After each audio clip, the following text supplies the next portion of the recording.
Hello, everyone. We're back with another episode of Life in Law, and tonight we have a very special guest with us. Our guest today is Fidel. He's from Connecticut, and some of you might know him from some of his social media posts. So thank you so much, Los, for coming on today. Thank you for having me. It's my pleasure. No problem. And why don't you just start by just telling everybody just a little bit about yourself? Sure. My name is Fidel, as you stated. I am from New Haven, Connecticut. I am a single father, and I have, as of lately, built a bit of a presence online.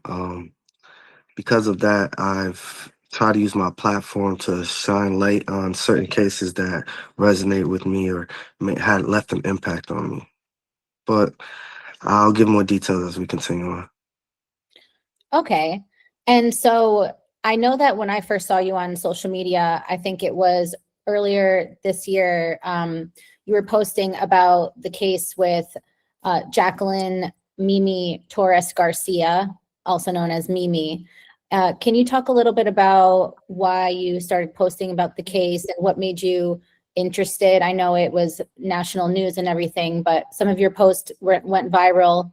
And so what made you interested in the beginning? So I've always had a bit of a platform.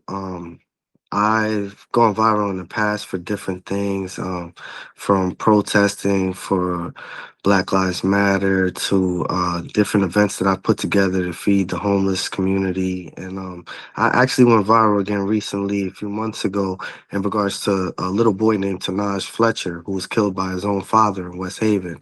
So I kind of had an audience that cared to see this type of content. Admittedly, my content wasn't always based on that. It is my personal page, so I've shared a lot of personal opinions, and some of them not so popular. So it wasn't until I extended my condolences to the family of Mimi Torres that I found myself back in the spotlight. Um, what happened was I was made aware of Mimi Torres's body being found in New Britain, and I made a post saying, "Rest in peace to the little girl whose body was found." Rumor is she was murdered by her own mother, and that post went viral. Someone reached out to me and said, "Hey, I actually know the mother. I know details about this case that nobody knows, and I think that you should get them out there." So I'm the one who initially reported her being zip tied, the pee pads that she was laying on, the abuse that occurred. One of her abusers and murderers was Jacqueline Torres, and she had her own case for child abuse against a baby. I believe the baby was 8 months or 11 months old when they were brought to the hospital with a fractured skull, broken femur, and just a bunch of signs of abuse. So I put all of that information out there before the police or the news did, and that's kind of the reason I went viral. I had a lot of inside information that not even the family knew at that time. And were you also in communication with the police during that time when people were giving you this information? The police did, in fact, contact me after I released some of that information, yes. And so um, you had people who were basically inside sources that were maybe afraid to speak to the police or afraid to speak up at all, but giving you the information because they saw that you were posting about this and they wanted this information out there, basically. There were a lot of people that came to me. The main person that gave me all of this information actually was working with the police, but they didn't want to jeopardize the case. So they didn't want to take away from their credibility should they go to trial, and therefore they gave me the information to do with which what they left it in my hands. But I did my best to release that information in a responsible way and kept it so that they could still go to trial should the case go to trial. And so now I know that they're all in court. I think, is it in New Britain court? It's Litchfield County. I think it's Litchfield Court.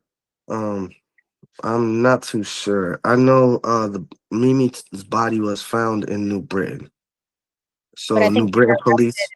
wasn't it Farmington or something that arrested them?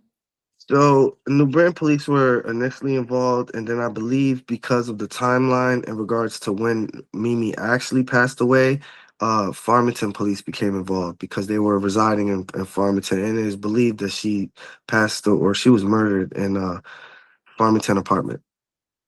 Wow, that's absolutely terrible. And hopefully, you can keep posting what's going on with the criminal cases as they progress. And I know sometimes these things drag on forever.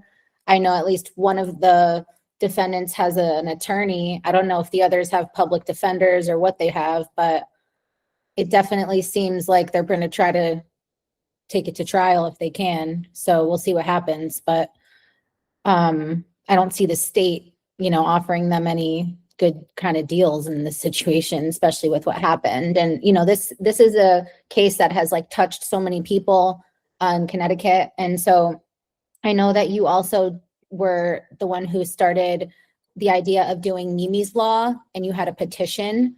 And so I think you said more than 25,000 signatures so far, which is great in such a short period of time. And so can you tell a little bit more about what is Mimi's Law all about and what you're trying to do with it? Sure. So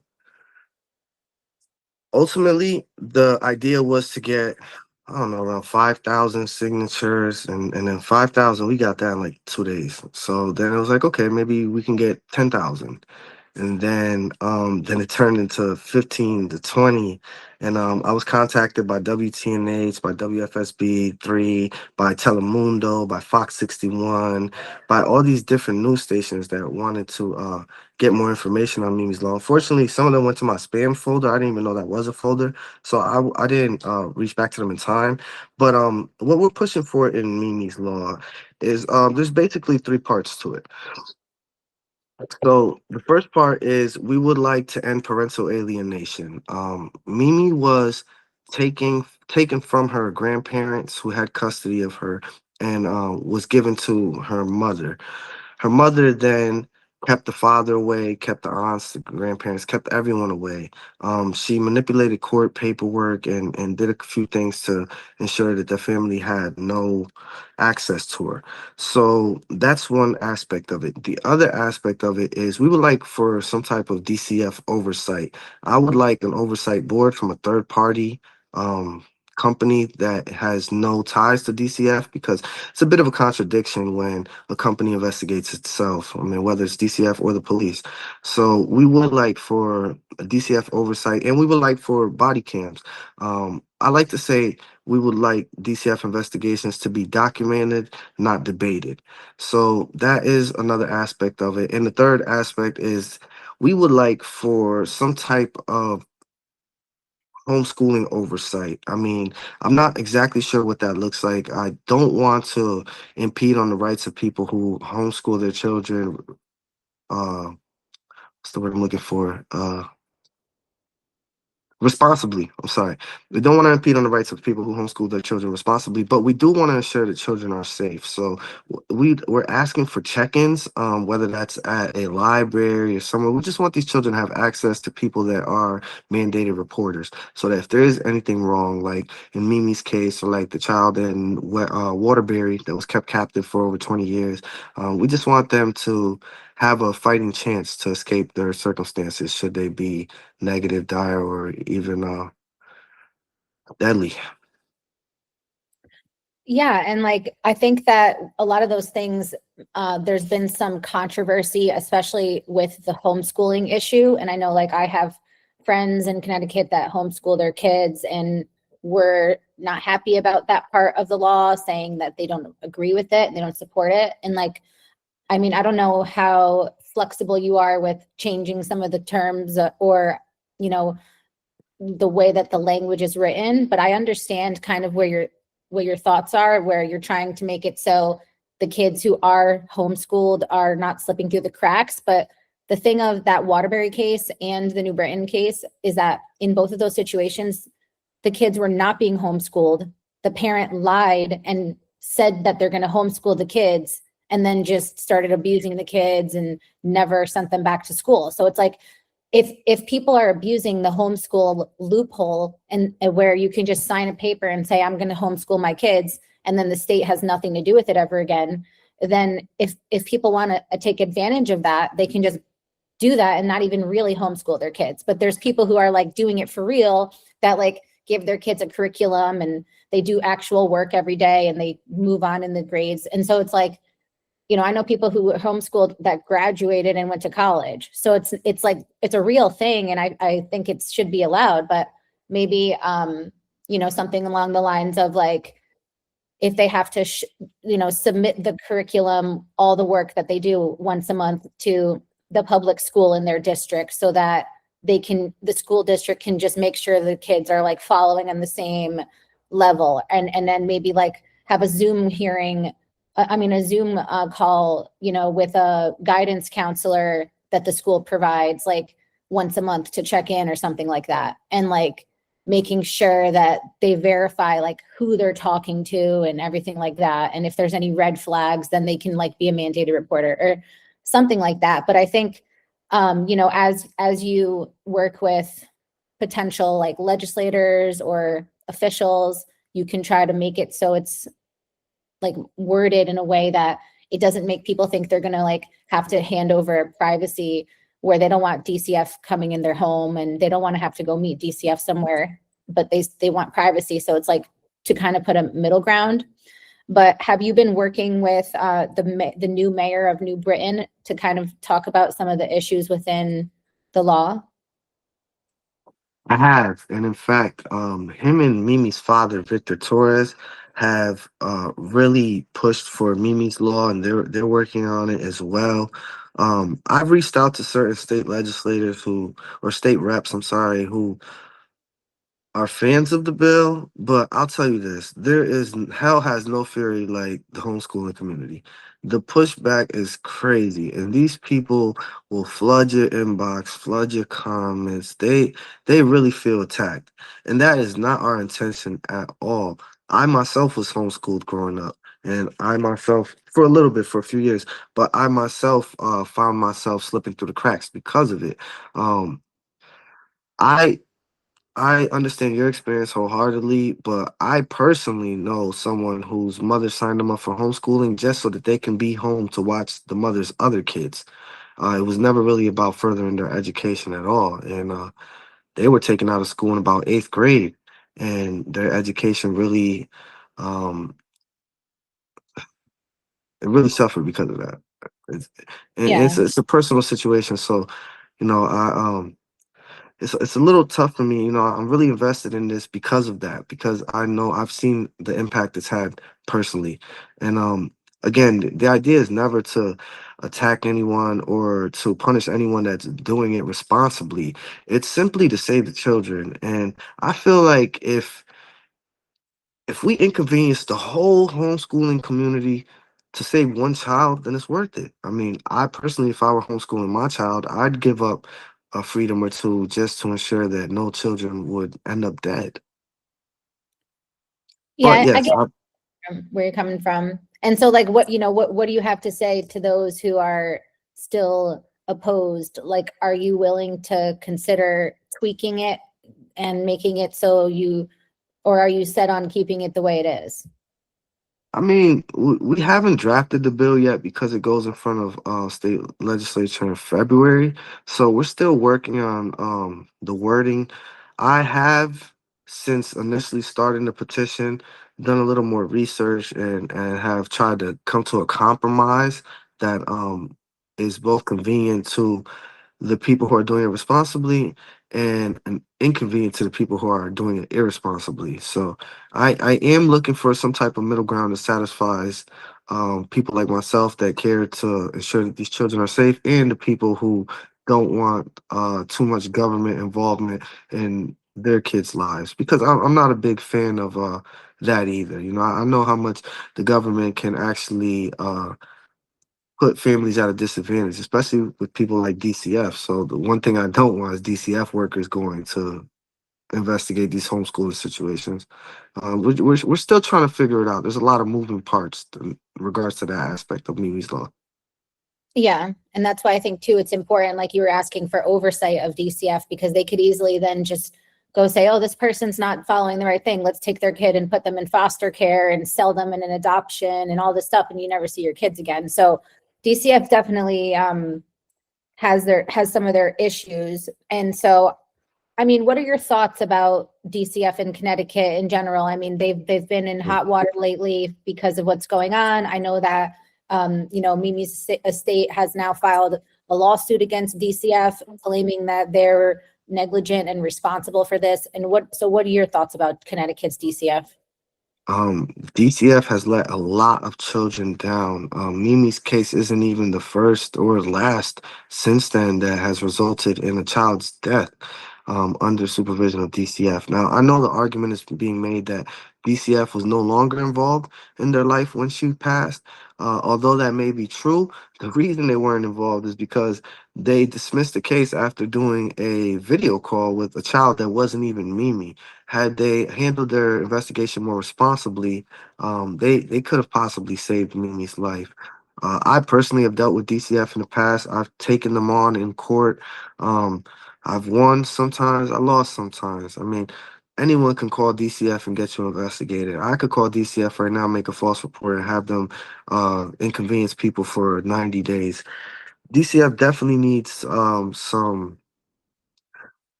Oversight. oversight, to say the least. To say Yeah. the least. I mean, they need reform. Ultimately, we may need a whole new organization at this point. The corruption is very deep. As you stated, it leads to kidnappings, it leads to children being trafficked, people ending up in these homes where we have documented sexual abuse and just so many horrible cases. My heart goes out to not only the victims who've passed, but the victims who have survived DCF's mistreatment and now have to live with that trauma. Yeah, and I don't think a lot of people realize that like DCF has immunity. They have like pretty much like absolute immunity, sovereign immunity. So you can't really sue them. You can try, and there's limited circumstances. And when it's like, if somebody passes away or something severe, sometimes, they can, but it's like they fight tooth and nail, and the attorney general will go represent them. So like you said, it's like you make a complaint, who's going to look at it? The state. DCF is the state. It's not even like other states where it's like by the counties. Like in Connecticut, the state runs everything. So Hmm. I know that you had also you had spoken about how you had started a nonprofit, Making Innocence Matter initiative, named after Mimi. And so can you talk a little bit about this nonprofit? When did you start it, and what is your mission with it? Sure. So I've always been involved in my community. I've done free toy drives, I've done costume giveaways, I've done free Easter egg hunts in lower income neighborhoods. I've done so much stuff throughout the years. But I've never done it with strategy. Just kind of popped up and did my thing. Once Mimi passed, I found myself finding purpose.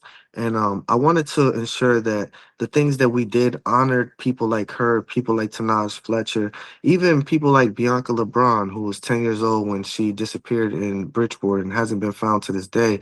It's been 24 years. So Making Innocence Matter initiative is just about ensuring that we make innocence matter. We would like to keep children children. I mean, we have a big problem in New Haven with gun violence among 15-year-olds, 14-year-olds, teenagers.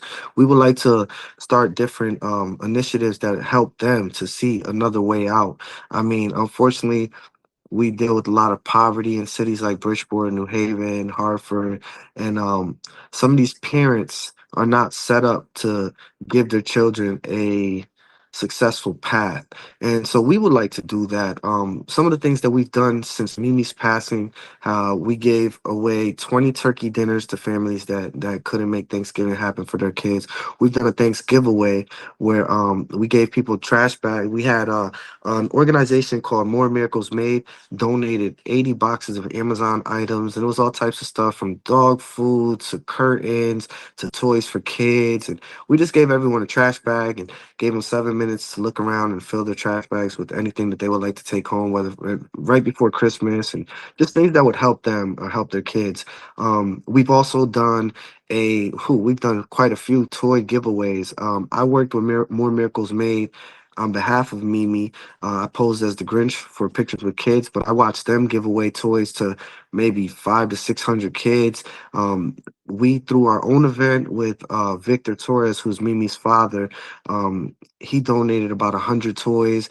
We had other people donate food. We put together a whole little community event where we fed kids. We gave them pictures with Santa, pictures with the Grinch, and just gave parents opportunity to bond with their children for free. We didn't charge for anything, and we plan to do more stuff like that.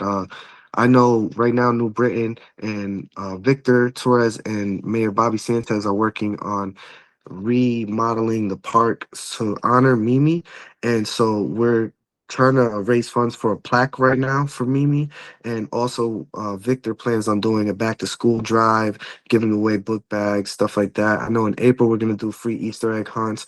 Right now, I've been working with a school called Light at the End of the Puzzle. They teach adults with autism, but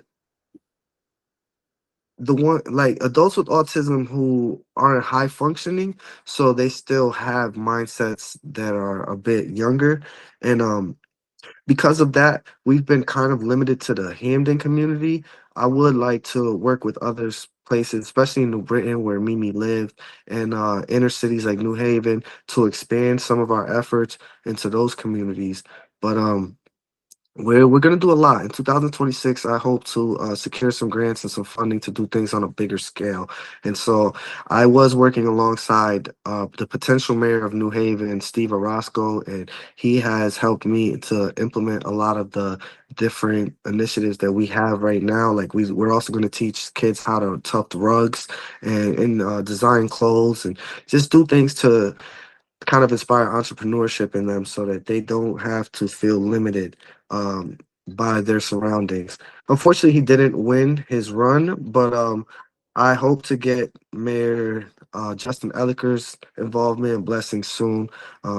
It's just a matter of reaching out. One thing that has been a bit disheartening is the lack of response from some of the people that I've reached out to. I mean, there are a lot of state reps and other people that are scared of the homeschooling community, are scared to back Mimi's law. They're it's so frustrating. But I've reached out to probably about 30 to 40. I probably heard back from 3 to 4.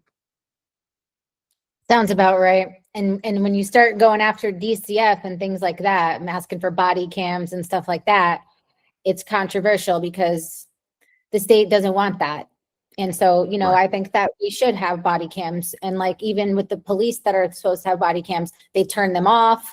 They say, oh, it wasn't working. Like, and so, at the very least, DCF should be required to have them because they can easily just make false accusations. And a lot of times they do. And, with the whole thing with them not realizing that it wasn't Mimi on the Zoom call, how are you calling yourself an investigator of this family, but you don't even know who's who in the family? It's like, it's just unacceptable on so many levels. But it's really awesome that you're doing all these things with the nonprofit. And I like all of these events that you did and all the ideas you have coming up. And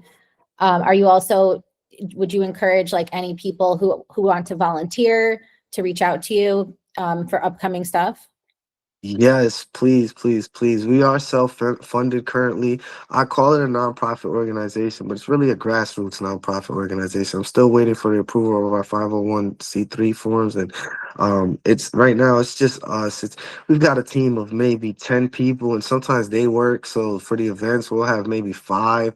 I would really love the community's involvement.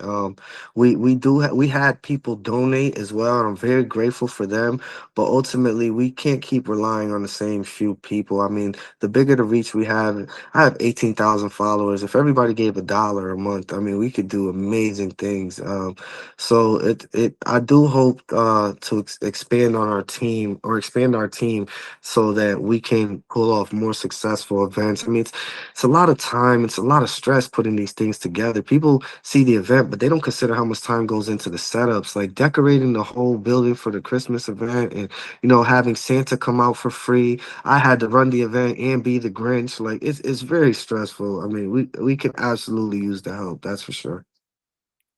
Yeah, and I think it's really good for the community too, like especially when a lot of these kids like in these inner cities, like they grow up not having like a strong family system, so then they're more inclined to then gravitate towards the streets and gangs and criminal activity, and then they end up in and out of prison and stuff like that, and then it becomes like their whole life is like that, and they don't stand a chance. Versus if there's something where there's an event going on at in the community where they can go and there's free snacks and this and that, it's like they can then do positive things where, or if they go volunteer with you, they're seeing like, okay, I can give back to the community, I don't need to be caught up in nonsense and ruin my life. Like these are positive things that you're doing, and I think it's awesome that your experience in the past. I know you've spoken about some of your history online and vocal about your past, and I think it's good that you're like inspired to try to like be better, not for yourself, but also like for the community, and give back and use what to help the future generation. Well, I'm glad you mentioned that, and I don't mean to prolong this conversation, but I did want to say I was one of those kids. My first time being incarcerated, I was 14 years old. I went back at 15.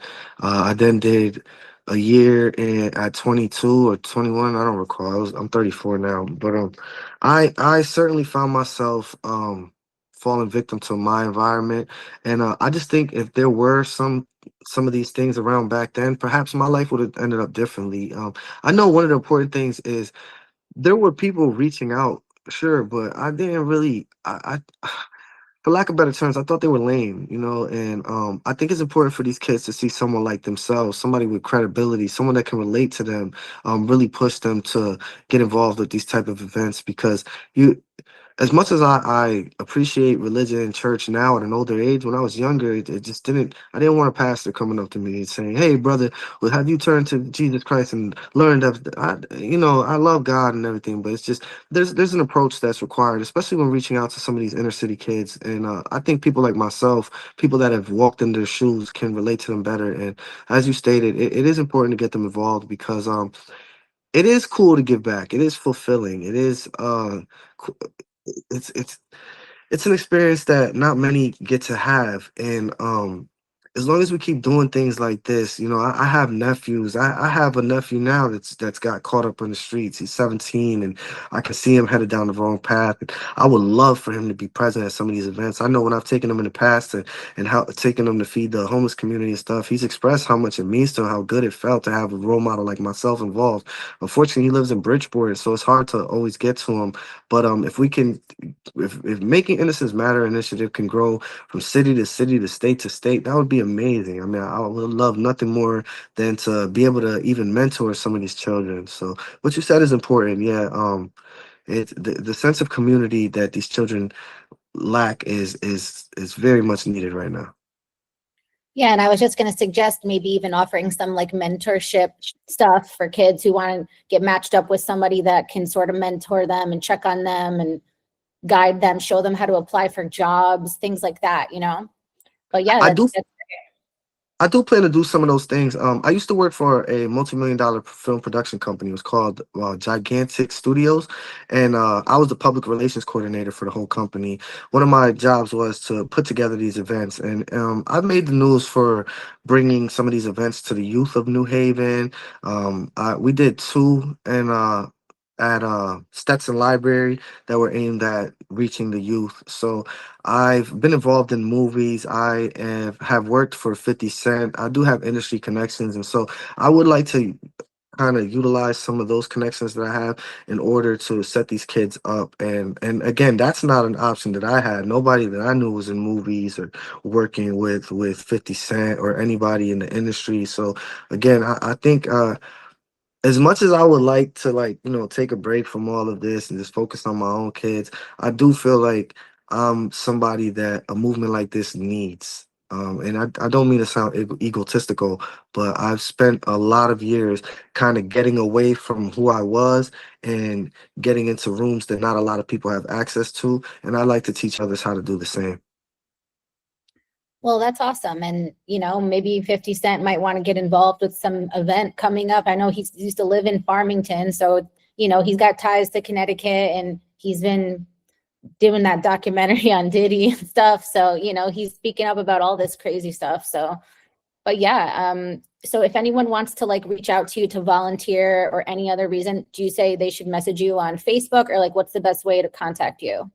Sure. I mean, they can reach me by phone at 203-503-7660, by email. I guess Facebook right now is the best way. I do want to kind of organize that a little better for 2026. I have an email. I just forgot what it was. Making Innocence Matter initiative was too long. Um, I will get all of that information out there as soon as it's available. But for now, yeah, probably Facebook or Instagram at Los Fidel, even TikTok, Twitter, YouTube. It's all at Los Fidel. And do you keep like a link in your bio with the link for the petition and everything? Or will you I put one? should. That is a great Okay. suggestion. Okay. I'll work on that. Eye out for that link, and then you could share it so people know in case they can't find it. Absolutely. Okay. Well, thank you again so much for your time. It was really nice speaking with you, and best of luck with everything. And I'm excited to see all the updates of what you do in 2026. Likewise, my sentiments as well. Thank you so much, and have a happy new year. You too. Thank you so much. Okay.